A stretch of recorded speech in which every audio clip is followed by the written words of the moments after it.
പ്രധാനമന്ത്രി മോദിയുടെ മുഖചിത്രം കാർട്ടൂണായി പ്രസിദ്ധീകരിച്ചതിന് പിന്നാലെ തമിഴ് മാധ്യമ സ്ഥാപനമായ വികടൻ എന്ന മാധ്യമ തമിഴ് സ്ഥാപനത്തിൻ്റെ വെബ്സൈറ്റിന് വിലക്കേർപ്പെടുത്തിയതായുള്ള ഒരു ആക്ഷേപം ഉയരുകയാണ്. എന്ന് വെച്ച് കഴിഞ്ഞാൽ ഈ വെബ്സൈറ്റിന് ഈ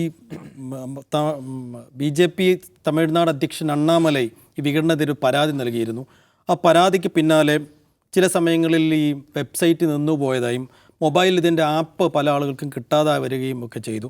ആ സമയത്താണ് കേന്ദ്രം ഇതിനെതിരെ ഒരു നടപടിയെടുത്തോ എന്നുള്ളൊരു സംശയം ഉയരുന്നത്. പക്ഷേ ഇപ്പോഴും വർക്കിംഗ് ആണ്. പക്ഷേ ഈ തമിഴ്നാട് BJP അധ്യക്ഷൻ അതിനെതിരെ ഒരു പരാതി നൽകുന്ന ഒരു സാഹചര്യം കാണുകയാണ്. അപ്പോൾ വീണ്ടും ഈ ആവിഷ്കാര സ്വാതന്ത്ര്യത്തിനെതിരെയും മാധ്യമ സ്വാതന്ത്ര്യത്തിനെതിരെയും മോദി സർക്കാരിൻ്റെ ഈ തരത്തിലുള്ളൊരു നടപടി തുടരുന്നതാണോ മൂന്നാം മോദി സർക്കാരിലും കാണുന്നത്? അതിൻ്റെ സൂചനകളാണോ വിഘടനെതിരെയും കണ്ടത് എന്ന വിഷയം കൂടി സംസാരിക്കുകയാണ് നമ്മൾ രണ്ടാമതായി. വിഷാദ്, നിലവിൽ അത് വർക്കിംഗ് ആണ്. പക്ഷേ എങ്കിൽ കൂടിയും വിഘടനെതിരെ ഏതെങ്കിലും ഒരു ആക്ഷൻ എടുക്കാനുള്ള ഒരു സാധ്യത ഉണ്ടായിരുന്നോ? അതിൽ വ്യക്തത വരുത്തേണ്ട കാര്യം, ഗവൺമെൻറ് എന്തെങ്കിലും നോട്ടീസ് കൊടുക്കുകയോ നിങ്ങളുടെ വെബ്സൈറ്റ് സർക്കാരിൻ്റെ നോംസിനെതിരായി പ്രവർത്തിക്കുന്നതുകൊണ്ട് ഞങ്ങൾ ഡിസ്മിസ് ചെയ്യുകയാണെന്നോ സസ്പെൻഡ് ചെയ്യുകയാണെന്നുള്ള നിർദ്ദേശമൊന്നും കൊടുക്കുകയും ചെയ്തിട്ടില്ല. എന്ന് മാത്രമല്ല, പൂർണ്ണമായും അത് പോയില്ല. പലപ്പോഴും കിട്ടാതാവുന്നു, ലിങ്ക് വർക്ക് ചെയ്യുന്നില്ല, ചിലർക്ക് ഡെസ്ക്ടോപ്പിൽ കിട്ടും, ചിലർക്ക് ഫോണിൽ കിട്ടുന്നില്ല. ഫൈനലി ഇത് അവരുടെ ഒരു ടെക്നിക്കൽ ഇഷ്യൂ അല്ല, മറിച്ച് വേറെ ഏതോ കേന്ദ്രം ഞങ്ങൾക്കെതിരായി പ്രവർത്തിക്കുന്നത് മനസ്സിലാക്കിയിട്ടാണ് അഭിപ്രായ സ്വാതന്ത്ര്യത്തിന് വേണ്ടി ഞങ്ങൾ ഉറച്ചു നിലകൊള്ളും എന്ന് പറഞ്ഞുകൊണ്ട് വിഘടന ഒരു സ്റ്റേറ്റ്മെൻറ്റ് പുറത്തിറക്കുകയും ചെയ്യുന്നത്. അപ്പോൾ സർക്കാർ അതിനെതിരായി എന്തെങ്കിലും ചെയ്തു കളയുമെന്ന് സംശയിക്കാൻ പലതരം കാരണങ്ങളുണ്ട്. കാരണം ആ കാർട്ടൂൺ നമ്മൾ കാണേണ്ട ഒന്നാണ്. അതായത് പ്രസിഡന്റ് ട്രംപിൻ്റെ അടുത്ത് പോയി പ്രധാനമന്ത്രി നരേന്ദ്രമോദി കോട്ടിട്ട് വിനീത വിധേയനായിരിക്കുന്നു. ഇരിക്കുന്ന പ്രധാനമന്ത്രിയുടെ കയ്യിലും കാലിലും ചങ്ങല അണിയിച്ചിരിക്കുകയാണ്.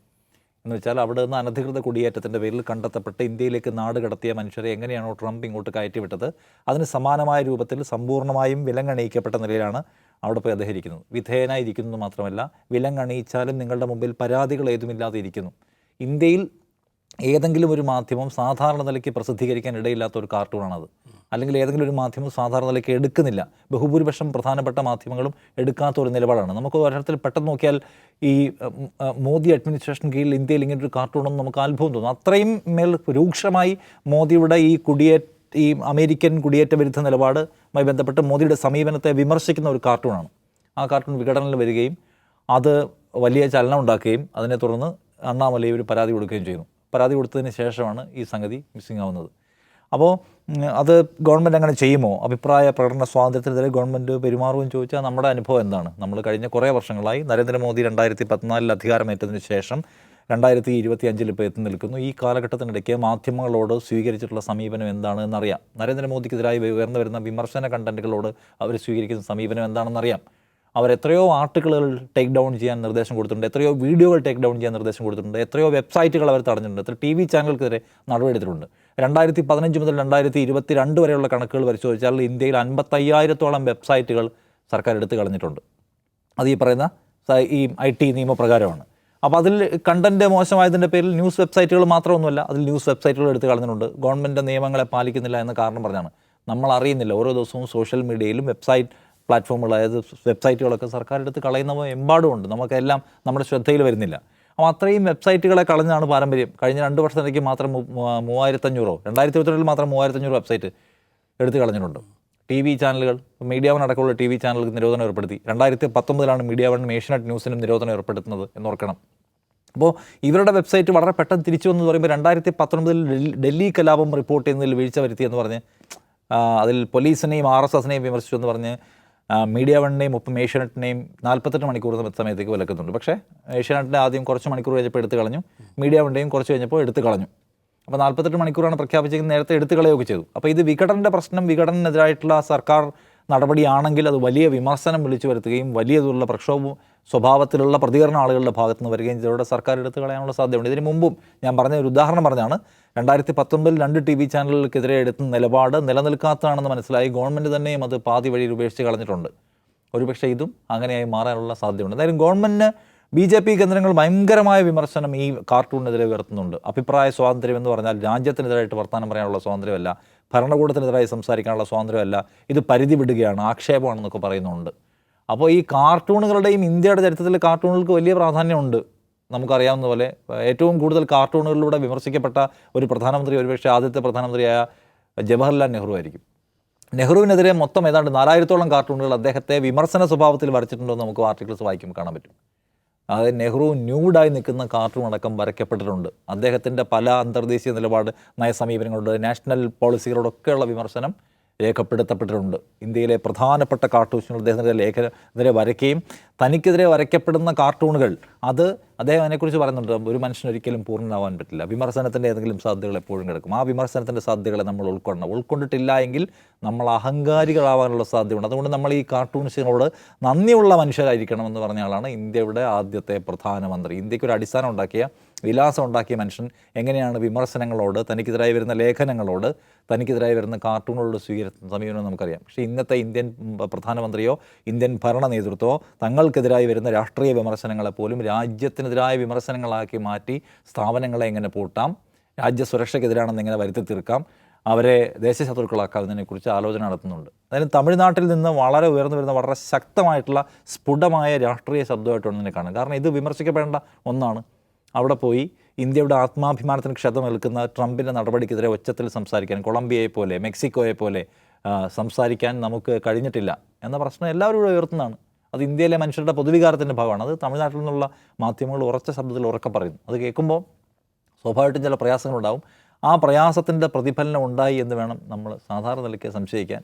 മാധ്യമ സ്വാതന്ത്ര്യം എപ്പോഴും 158ാമത് കിടക്കുക. ഇപ്പം നമ്മൾ ആകെ 180 രാജ്യങ്ങളിൽ ഓരോ വർഷവും നമ്മൾ 8ഉം 10ഉം സ്ഥാനം വെച്ച് കയറിക്കൊണ്ടിരിക്കുന്നത് ഈ റിപ്പോർട്ടേഴ്സ് വിത്തൗട്ട് പാരീസ് ബോർഡേഴ്സ് എന്ന് പറഞ്ഞ പാരീസ് ആസ്ഥാനമായ ഏജൻസി. എല്ലാ അർത്ഥത്തിലും ഇന്ത്യയിലെ മാധ്യമ സ്വാതന്ത്ര്യത്തിൻ്റെ പോക്ക് എങ്ങോട്ടാണ് നമ്മൾ കണ്ടുകൊണ്ടിരിക്കുന്നതാണ്. അതുകൊണ്ട് വിഘടൻ്റെ കാര്യത്തിൽ അത്ഭുതപ്പെടാനൊന്നുമില്ല. അതുകൊണ്ട് ഞാൻ സ്വാഭാവികമായിട്ടും എന്തൊക്കെയോ സംതിങ് പവർ സെൻറ്ററുകളിൽ നിന്നുള്ള ഇടപെടൽ ഉണ്ടായിരിക്കാനുള്ള സാധ്യത തള്ളിക്കളയാൻ പറ്റില്ല. കാരണം അതാണ് നമ്മുടെ അനുഭവവും നമ്മുടെ ചരിത്രവും. സാഹിബ്, ഇത്രയും ധൈര്യം ഞാൻ എൻ്റെ ചാൾസ് ശോഭരാജിൽ മാത്രമേ കണ്ടിട്ടുള്ളൂ എന്ന് തിലകം പറയുന്ന പോലെ വികടൻ്റേത് വല്ലാത്ത ധൈര്യമായിപ്പോയി. അപ്പോൾ ഈ നിഷാദ് പറഞ്ഞ പോലെ തീർച്ചയായും എതിർക്കപ്പെടേണ്ട ഒരു സംഗതി തന്നെയാണ് ഈ വിലങ്ങണിയിച്ചു കൊണ്ടുവന്നത്. അപ്പോൾ ഇപ്പോഴും ഈ അടിച്ചമർത്തൽ സ്വഭാവവും ഈ മാധ്യമ സ്വാതന്ത്ര്യം ഇത്തരമേ ഹനിക്കപ്പെടുന്ന കാലത്തും മാധ്യമങ്ങളുടെ ഭാഗത്ത് ഇത്രയും ധൈര്യം കാണുന്നത് അഭിനന്ദനാർഹമല്ലേ? തീർച്ചയായിട്ടും. ഈ പറയുന്ന സംഭവം ഉണ്ടല്ലോ, വികടൻ്റെ ആനന്ദ വികടൻ എന്നാണ് എൻ്റെ മുഴുവൻ പേര്. അതേപോലെ കവറിലാണ് വന്നിരിക്കുന്നത്. ഈ പത്രത്തെക്കുറിച്ച് നമ്മൾ മനസ്സിലാക്കേണ്ട സ്വതന്ത്ര ഇന്ത്യയേക്കാൾ പഴക്കമുണ്ട്. 1926 മറ്റോ തുടങ്ങിയ മാഗസിനാണത്. അപ്പോൾ നേരത്തെ നിഷാദ് പറഞ്ഞ പോലെ നമ്മുടെ ഈ ജേർണലിസം ഇൻഡസ്ട്രി, പ്രത്യേകിച്ച് പ്രിൻറ്റ് മീഡിയ ഇൻഡസ്ട്രിയുടെ ഭാഗമായിരുന്നു കാർട്ടൂണുകൾ. അതിൽ തന്നെ പൊളിറ്റിക്കൽ കാർട്ടൂണുകൾ. നമുക്ക് പൊളിറ്റിക്കൽ കാർട്ടൂൺ എന്ന് പറയുന്ന ആ ജോണർ തന്നെ ഏതാണ്ട് അവസാനിച്ചൊരു കാലത്താണ് നമ്മൾ നിൽക്കുന്നത്. അങ്ങനെ പറയാവുന്ന ഒരു പൊളിറ്റിക്കൽ കാർട്ടൂണിസ്റ്റ് ഇന്ത്യയിൽ എവിടെയാണ് ഉള്ളത്? അങ്ങനെ ഒരു പാൻ ഇന്ത്യൻ റീച്ചോ അല്ലെ പാൻ ഇന്ത്യൻ അറ്റൻഷനോ ഉള്ളൊരു പൊളിറ്റിക്കൽ കാർട്ടൂണിസ്റ്റ് ഇല്ല. ആ ഒരു ജോണർ തന്നെ അസ്തമിച്ചോ എന്ന് സംശയിക്കുന്ന സന്ദർഭത്തിലാണ് ഒരുപക്ഷെ അടുത്ത കാലത്ത് ഇതുവരെ കണ്ടിട്ടില്ലാത്ത ആഴവും മുഴക്കവുമുള്ള ഒരു പൊളിറ്റിക്കൽ കാർട്ടൂൺ സ്വന്തം കവറിൽ പ്രസിദ്ധീകരിച്ച് ആ പത്രം ആ വീക്കിലി രംഗത്ത് വരുന്നത്. അതുകൊണ്ടാണ് അത് ശ്രദ്ധിക്കപ്പെടുന്നത്.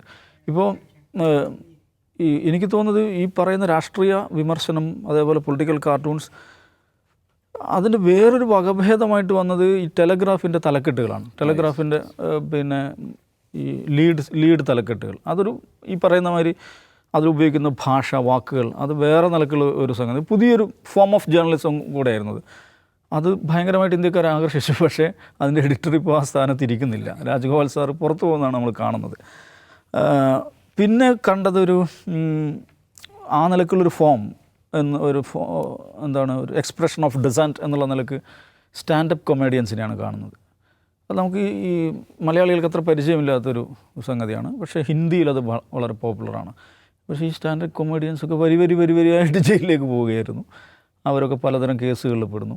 അപ്പം അങ്ങനെയൊക്കെയുള്ള പശ്ചാത്തലത്തിൽ ഇത്രയും മുഴക്കമുള്ളൊരു കാർട്ടൂൺ വന്നു എന്നുള്ളത് ഭയങ്കര സംഭവമാണ്. പക്ഷേ സൈഫ്, നമ്മൾ ആലോചിച്ച് നോക്കൂ, ഇത് തമിഴ് വാരികയുള്ള വികടൻ്റെ കവറിലാണ് വരുന്നത്. സാധാരണ ഇത് നമ്മളാരും അറിയുക പോലും ഉണ്ടായിരുന്നില്ല. ഇത് ഇന്ത്യ മൊത്തം ഇതറിഞ്ഞു. ഇന്ത്യ മാത്രമല്ല, അന്താരാഷ്ട്ര തലത്തിൽ തന്നെ ശ്രദ്ധിക്കപ്പെട്ടു. അതിന് നന്ദി പറയേണ്ടത് അണ്ണാമലൈ എന്ന അവിടുത്തെ BJP പ്രസിഡൻറ്റിനോടാണ്. പുള്ളി ഈ കാർട്ടൂൺ ഇറങ്ങിയ ഉടനെ 2 കത്തയക്കുകയാണ്. ഒരു കത്ത് തിരുമുരുകൻ ആരാണ്? ഈ കേന്ദ്ര വാർത്താ പ്രക്ഷേപണ സഹമന്ത്രി, തമിഴ്നാട്ടിൽ നിന്നുള്ള BJPയുടെ ആളാണ്. തിരുമുരുകൻ അവർകൾക്കും എൽ മുരുകൻ. പിന്നെ ഈ പ്രസ് കൗൺസിൽ ഓഫ് ഇന്ത്യയുടെ ചെയർമാനും ഒരു കത്തയക്കുന്നു. ഇത് ഭയങ്കരമായി നമ്മുടെ പ്രധാനമന്ത്രി നരേന്ദ്രമോദിജിയുടെ പ്രഭാവത്തെയും വ്യക്തിത്വത്തെയും ഡിഫെയിം ചെയ്യുന്നതാണ്, ഭയങ്കര പ്രശ്നമാണ്, അങ്ങനെയാണ് നടപടിയെടുക്കണം എന്ന് പറഞ്ഞിട്ട് അദ്ദേഹം രണ്ടാൾക്കും കത്തയക്കുന്ന 2 കത്തും പുള്ളിയുടെ ട്വിറ്റർ എക്സ് ഹാൻഡിലിൽ പബ്ലിഷ് ചെയ്യുന്നു. അത് കഴിഞ്ഞിട്ട് പിന്നെ നമ്മൾ കാണുന്നത് ഈ പറയുന്ന ഇതിന് ആക്സസ് കിട്ടുന്നില്ല, പലയിടത്തും ആക്സസ് കിട്ടുന്നില്ല. എന്തായാലും ഒരു കൈൻഡ് ഓഫ് ട്രാഫിക് ഔട്ടേജ് എന്ന് പറയാവുന്ന സംഭവമാണ്. നമ്മൾ ഡയറക്റ്റ് വികടനം അടിച്ചാൽ കിട്ടില്ല, ചിലപ്പോൾ ഗൂഗിളിൽ അടിച്ചാൽ ചിലപ്പോൾ കിട്ടും, ഫോണിൽ കിട്ടും, ചില ഡിവൈസ് കിട്ടും, ചില ഡിവൈസ് കിട്ടും, ചില ജിയോഗ്രഫിയിൽ കിട്ടുന്നു, ചില ജിയോഗ്രഫിയിൽ കിട്ടുന്നില്ല. അപ്പോൾ വികടനം തന്നെയാണ് ഔദ്യോഗികമായിട്ട് ഞങ്ങൾക്ക് ഇങ്ങനെ ഒരു ആക്സസ് ഇഷ്യൂ വന്നിട്ടുണ്ട് ഫ്രം അവർ പാർട്ട്, ഒരു ടെക്നിക്കൽ എററും ഇല്ല, somebody else is doing something എന്ന് പറഞ്ഞിട്ട് അവരൊരു സ്റ്റേറ്റ്മെൻറ്റുമായിട്ട് വരുന്നു. സ്റ്റാലിൻ സ്റ്റേറ്റ്മെൻറ്റ് ഇറക്കുന്നു, ഇത് പത്രസ്വാതന്ത്ര്യത്തെ കടിഞ്ഞാടാനുള്ള പരിപാടിയാണ്, സമ്മതിക്കില്ല എന്ന് പറയുന്നത്. അപ്പോൾ എനിക്ക് തോന്നുന്നു അതിനേക്കാൾ കൗതുകമുള്ള കാര്യമുണ്ട്. ചില തമിഴ്നാട്ടിലെ ചില BJP ഹാൻഡിലുകളിൽ അവർ സ്ക്രീൻഷോട്ടുമായിട്ട് വന്നു, ഡേയ് നോക്ക് കിട്ടുന്നില്ല, നമ്മ ജിയോട് കളിച്ചാൽ ഇന്ത മാതിരി ഇരിക്കും എന്ന് പറഞ്ഞുകൊണ്ട് തമിഴ്നാട്ടിലെ BJP കാര്യകർത്താക്കൾ ഇതിൻ്റെ ആക്സസ് കിട്ടാത്തതിൻ്റെ സ്ക്രീൻഷോട്ടായിട്ട് വന്നു. അപ്പോഴാണ് ഇത് സാധനം കത്തുന്നത്, ഇത് പരിപാടി വേറെയാണെന്നുള്ളത്. ഒരു പക്ഷേ BJP-കാർ അങ്ങനെ ആഗ്രഹിച്ചിട്ടുണ്ടാകും, ചിലപ്പം അവർക്ക് വേണ്ടി അങ്ങനെ എന്തോ സംഗതി ചെയ്തിട്ടുണ്ട്, അറിയില്ല. എത്രയായാലും ഇത് ബാക്ക് ഫയർ ചെയ്തിട്ടുണ്ട്. ഇങ്ങനെ നിശബ്ദമാക്കാൻ പറ്റില്ല, എന്താണ് ഈ കാർട്ടൂണിൻ്റെ ഇവരെ കൊണ്ടുവന്നത് എങ്ങനെയെന്നുള്ളതല്ല. ഒരു ലോകത്തെ ഏറ്റവും വലിയ ജനാധിപത്യ രാജ്യത്തിൻ്റെ തലവൻ, ഹെഡ് ഓഫ് ദ ഗവൺമെൻറ്, അങ്ങേര് മറ്റൊരു രാജ്യത്തിൻ്റെ പ്രസിഡൻറ്റിന് മുമ്പിൽ ഇങ്ങനെ അടിമ മനോഭാവത്തോട് നിൽക്കുകയാണ്. അത് ഇന്നത്തെ ഒരു യാഥാർത്ഥ്യമാണ്. ഈ പറയുന്ന ഇന്ത്യൻ പൗരന്മാർ ഇത്തരം അപമാനകരമായ വിധം കൊണ്ടുവന്ന് തള്ളിയിട്ട് അതിനെതിരെ ഒരക്ഷരം പറയാൻ പറ്റാത്ത സാഹചര്യമുണ്ട്. അതിനോട് നടത്താവുന്ന ഏറ്റവും ഗംഭീരമായ രാഷ്ട്രീയ വിമർശനമാണത്. അത് തമിഴ് നോക്കൂ, ആനന്ദവികടൻ എന്ന് പറയുന്ന തമിഴ് വാരിക വായിക്കുന്ന ആളുകൾക്കിടയിൽ മാത്രം എത്തുമായിരുന്ന ആ ഒരു സന്ദേശം ലോകം മുഴുവൻ അറിഞ്ഞതിൽ വണക്കം അണ്ണാമലയ്ക്ക്. തീർച്ചയായും. അപ്പോൾ സമീപകാലത്ത് ഇന്ത്യക്ക് ആഗോളതലത്തിൽ തന്നെ വലിയ നാണക്കേടുണ്ടാക്കിയ സംഭവമാണ് ഈ വിലങ്ങണിയിച്ച് ഇന്ത്യക്കാരെ നാട്ടിലേക്ക് കൊണ്ടുവന്നത്. അതിനെതിരെ ഈ രീതിയിലും എങ്കിലും ഒരു ഇന്ത്യൻ മാധ്യമ മേഖലയിൽ നിന്ന് ഒരു അനക്കമുണ്ടായത് തീർച്ചയായും പ്രതീക്ഷാവഹമാണെന്നുള്ള കാര്യത്തിൽ ഒരു തർക്കവുമില്ല.